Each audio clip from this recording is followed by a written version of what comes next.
பதினெண் கீழ்கணக்கு அர்ஜுன் புதுமுக நடிகர் நடிச்சிருக்காரு. படம் வந்து நல்லா இருக்குது. இந்த படம் வந்து ஒரு புதுவிதமான அட்டம்ப்ட், ஒரு ரெகுலர் மர்டர் மிஸ்ட்ரியாக இல்லாமல் ஒரு டிஃப்ரெண்ட்டான தளத்தில் வந்து இந்த படம் நடக்குது. கண்டிப்பாக எல்லோரும் இந்த படத்தை வந்து நீங்கள் பார்க்கலாம். ஒரு ஷார்ட் அண்ட் கிறிஸ்பான ஒரு ஸ்க்ரீன் பிளே இருக்கக்கூடிய படம் தான் பதினெண் கீழ்கணக்கு. படத்தில் என்ன புரியல, படத்தில் என்ன கேட்கல, படத்தில் என்ன சொல்ல வராங்க? இது வந்து பார்த்திங்கன்னா ஒரு மர்டர் மிஸ்ட்ரி தான். பட் இந்த படத்தோட ஒரு அட்டம்ப்ட் இருக்குது பார்த்தீங்களா? ஸோ அந்த அட்டம்ப்ட் வந்து தான் வந்து அவங்க சொல்ல வராங்க. ஒரு சோஷியல் மெசேஜ் அந்த மாதிரிலாம் எதுவுமே இல்லாமல் இந்த படத்தை எடுத்த விதம், அதுக்கப்புறமா வந்து ஒரு ரெகுலர் மூவியாக இல்லாமல் வேறு ஒரு விஷயம் இந்த படத்தில் இருக்குது. அதுதான் வந்து இந்த படத்தில் சொல்ல வராங்க. ஸோ படம் பார்க்கும்போது கண்டிப்பாக அந்த விஷயம் வந்து உங்களுக்கு புரியும். படத்தில் சாங்ஸ் எதுவும் கிடையாது. பிஜிஎம் வந்து பார்த்திங்கன்னா அந்த கதை களத்துக்கு என்ன தேவையோ அது வந்து கரெக்டாக வச்சுருக்காங்க. சும்மா தேவையில்லாத இடத்துலலாம் வந்து பயங்கரமான பிஜிஎம் போட்டு ஸ்க்ரீன் பிளேவை டிஸ்டர்ப் பண்ணுற மாதிரிலாம் எதுவுமே இல்லை. அந்த சீனுக்கு என்ன வேணுமோ அதை ப்ராப்பராக கன்வே பண்ணுற அளவுக்கான ஒரு பிஜிஎம் வந்து இந்த படத்தில் இருக்குது. படம் சூப்பராக இருந்தது. லேக் எதுவும் இல்லாமல் அப்படியே நம்மளை உட்கார வச்சு என்ன சொல்கிறாங்க என்ன பண்ணுறாங்கன்றதை கேட்குற மாதிரி இருந்தது. நிறைய மர்டர் மிஸ்ட்ரி படம் இந்த படத்தில் வந்து அந்த இவங்க யூஸ் பண்ணியிருக்கிற ஒரு நாட் தான், ஒரு சஸ்பென்ஸ் போர்ஷன் ஒன்று இருக்குது. That is actually unique. And நம்ம இப்போ வரைக்கும் தமிழ் ஃபிலிம் இண்டஸ்ட்ரினா அந்த சஸ்பென்ஸ் மீன்ஸ் அந்த ஒரு ஸ்டீரியோடைப் வந்து பார்க்கல. ஸோ அது பெட்டராக இருக்கும். பேக்ரவுண்ட் ஸ்கோர் வந்து இருக்கா அப்படின்றத நீங்கள் யோசிச்சா தான் உங்களுக்கு தெரியும். ஏன்னா அந்தளவுக்கு ப்ரிசைஸாக யூஸ் பண்ணியிருக்காங்க பேக்ரவுண்ட் ஸ்கோரை. எந்த அளவுக்கு இந்த படத்துக்கு போடணுமோ அந்த அளவுக்கு த்ரூ அவுட் அந்த பேக்ரவுண்ட் ஸ்கோர் இருக்குது. பட் த்ரூ அவுட் இருந்ததா பேக்ரவுண்ட் ஸ்கோர்னு நீங்கள் உன்னிப்பாக கவனிச்சா தான் தெரியும். தட் இஸ் பிக் பாசிட்டிவாக. கண்டிப்பாக பார்க்கலாம். ப்ரோ படம் வந்து நல்லா இருக்குது. அண்டு டிஃப்ரெண்ட்டான ஒரு கான்செப்ட் அப்ளை பண்ணியிருக்காங்க படத்தில். அண்டு ரொம்ப இன்ட்ரெஸ்டிங்காக கொண்டு போனாங்க. ஒரே ஒரு கேரக்டர் அப்படின்றதுனால எங்கேயுமே போர் அடிக்காமல் லேகும் இல்லாமல் அதை ப்ளே பண்ண விதம் வந்து ரொம்பவே நல்லா இருந்தது.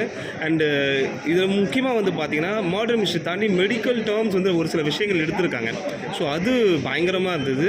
அண்டு நமக்கு ஒத்த சிறப்பு படத்துடைய லைட்டாக அந்த சாயல் தெரியும். பிகாஸ் அதில் ஒருத்தர் நடிச்சிருப்பார், அவரை சுற்றியே கதை இருக்கும் இல்லையா. லைக் அதை தாண்டி இந்த படத்தில் வந்து அதே மாதிரி ஒரு ஸ்க்ரீன் பிளே இருந்தாலுமே கொஞ்சம் டிஃப்ரெண்ட்டாக அப்ளை பண்ணியிருக்காங்க. அது ரொம்பவே நல்லா இருந்தது. அர்ஜுன் மணிகண்டன் அவருடைய பர்ஃபார்மன்ஸ் ரொம்பவே நல்லா இருந்தது.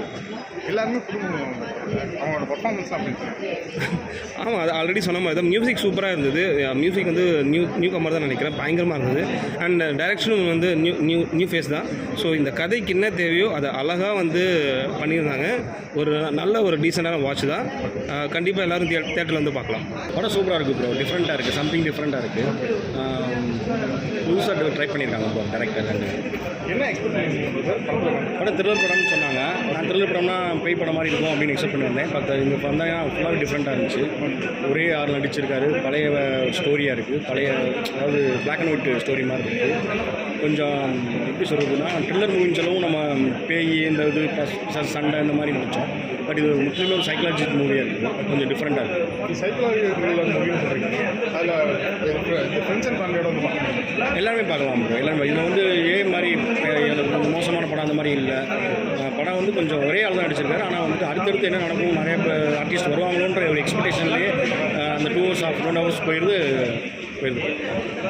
ஆக்சுவலாக இந்த படத்தினுடைய ஹீரோ நான் தான், 17 கீழ்கணக்கு. இந்த படத்தினுடைய டைரக்டர் விஷ்ணுராஜன். இந்த படத்தை வந்துட்டு 1947 நடக்கிற முன்னாடி வந்து நாங்கள் கிரியேட் பண்ணியிருக்கோம். ஏன்னா புதுவிதமாக ஏதாவது ஒன்று டிஃப்ரெண்ட்டாக ட்ரை பண்ணணும். ஸோ ஒரே ஆள் ஒரு ரூமுக்குள்ளே நடக்கிற ஒரு கான்செப்ட் தான். பிளாக் அண்ட் ஒயிட்டில் வந்து பண்ணியிருக்கோம். இந்த ரூமுக்குள்ளே அவர் ஏன் மாட்டிக்கிறாரு, ரூமை விட்டு வெளியே போக முடியாது, ரூமுக்கு வெளியும் ஒரு கதை நடக்கும், ரூமுக்குள்ளேயும் ஒரு கதை நடக்கும். ஸோ இந்த ஒரே ரூம்லேருந்து ஒரு ஃபோன் வச்சுக்கிட்டு, ஸோ அதுவும் இல்லாமல் இது ஒரு மென்டல் ஹெல்த் ஆக்சுவலியம். ஸோ அவருக்குமே ஒரு ப்ராப்ளம் இருக்கும். ஸோ இந்த 3 விஷயத்தையும் வந்து எப்படி அவர் சால்வ் பண்ணார் அப்படின்றதா இந்த படத்தினுடைய ஒரு மெடிக்கல் கிரைம் த்ரில்லராக வந்து நாங்கள் கிரியேட் பண்ணியிருக்கோம்.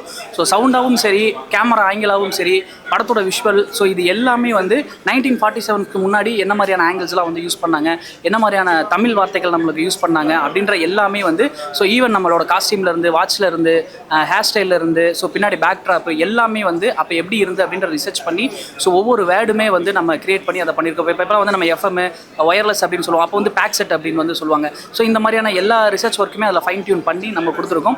ஸோ இது இல்லாமல் படம் வந்து அமெரிக்கன் இன்டர்நேஷனல் ஃபிலிம் ஃபெஸ்டிவல் வந்து அவார்டு வாங்கியிருக்கு, துபாய் இன்டர்நேஷனல் ஃபிலிம் வந்து வின் ஆயிருக்கு, மோக்கோ இன்டர்நேஷனல் ஃபிலிம் ஃபெஸ்டிவல் வந்து வின் ஆயிருக்கு. ஸோ நிறைய அவார்ட்ஸும் வந்து வின் பண்ணியிருக்காங்க. ஸோ இன்றைக்கி நம்ம வந்து தேட்டருக்கு கொண்டு வந்திருக்கோம். ஸோ நிறைய தேட்டர் பிளான் பண்ணோம், பட் அது வந்து லாஸ்ட் மினிட்ஸில் வந்து சில விஷயங்களால் கேன்சல் ஆயிடுச்சு. பட் இன்றைக்கி வந்து ஷோ ஓப்பன் ஆனதில் பார்த்த எல்லா ஆடியன்ஸும் வந்து ரொம்ப நல்லா இருக்குன்னு சொல்லியிருக்காங்க. ரொம்ப ஹாப்பியாக இருக்குது.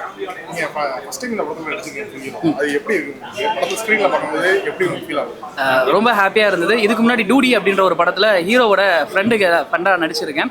ஸோ அதுக்கப்புறம் பித்தார்த் சாரோட ஒரு மூவியில் சின்ன ஒரு கேரக்டர் வந்து பண்ணியிருக்கேன். இப்போ வந்து ஃபுல் பேஜாக இந்த படத்தில் ஹீரோவாக பண்ணியிருக்கேன். ஸோ இதுக்கு வந்து ஆக்சுவலாக எங்களுக்கு என்ன தேவைப்பட்டுச்சு அப்படின்னா நிறைய ஹோம் ஒர்க் நிறைய தேவைப்பட்டுச்சு. ஏன்னா எந்த இடத்துலையுமே வந்துட்டு நார்மலான நம்ம வாய்ஸ் யூஸ் பண்ணிட்டோம் அப்படின்னா நமக்கு வந்து 1947 ஃபீல் வராது, இப்போ இருக்க கரண்ட் ஃபீல் வந்துடும். ஸோ நம்ம ஸ்க்ரீனில் பேசும்போது எல்லாத்துலேயும் இல்லை 1947 47 அப்படின்றது ரிஜிஸ்டர் ஆகிக்கிட்டே இருக்கும். பட் இப்போ இருக்க கலோக்கியல் சொல்லி எங்கேயுமே நம்ம யூஸ் பண்ணிடக்கூடாது அப்படின்ற கான்சியஸ்க்காக நிறைய நம்ம ஹோம் ஒர்க் பண்ணோம், நிறைய ரிசர்ச் ஒர்க் பண்ணோம்.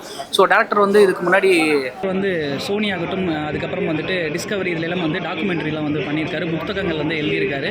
ஸோ அவருமே வந்துட்டு ஒரு அடுத்த அதாவது தமிழ் சினிமாவை அடுத்த கட்டத்துக்கு கொண்டு போகணும் அப்படின்ற ஒரு எண்ணம் உடையவர் தான். ஸோ நீங்கள் படம் பார்த்தீங்கன்னா டெக்னிக்கலாகவும் சவுண்டாகவும் வந்து ரொம்ப சூப்பராக வந்து பண்ணியிருக்காரு.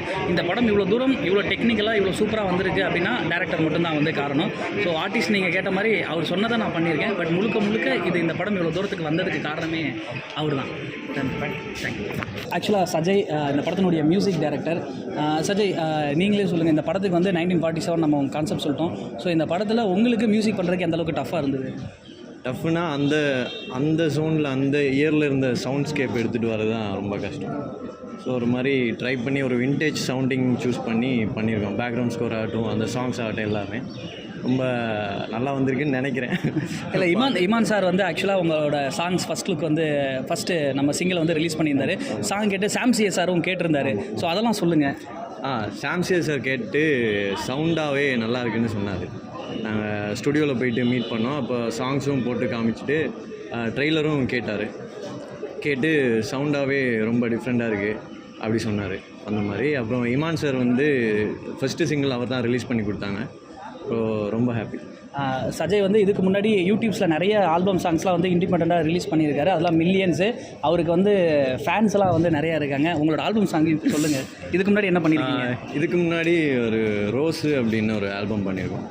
அப்புறம் கருகருத்தவளை அப்படின்னா அது ஒரு 4.5 மில்லியன் வியூஸ் யூடியூப்பில். ஸோ அந்த மாதிரி ஒரு நிறையா என்ற மாதிரி ஒரு 5-6 சாங்ஸ் இருக்குது.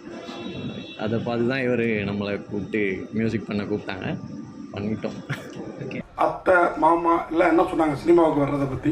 உங்களோட துணிச்சலை பாராட்டுறோம், பட் அவங்க ஒரு அட்வைஸ் கொடுத்துருப்பாங்கல்ல? அவங்க போயிடாதுன்னு சொன்னாங்க. அவங்க பெருசாக அது அவங்களுக்கு இஷ்டம் இல்லை சார் இனிஷியலி முன்னாடி ஆரம்பிக்கும் போது. ஆனால் என்னோட தொடர்ந்து நான் ரொம்ப வருஷமாக முயற்சி பண்ணிட்டு இருக்கிறதுனால அதை பார்த்துட்டு சரி ஓகே நீ ஒரு தடவை ஒரு ட்ரை பண்ணி பாரு, போய் பண்ணு அப்படின்னு சொன்னாங்க. பட் ஆரம்ப காலத்தில் அவங்க யாருக்கும் பெருசாக அது மேலே வேண்டாம் அப்படின்னு தான் சொன்னாங்க.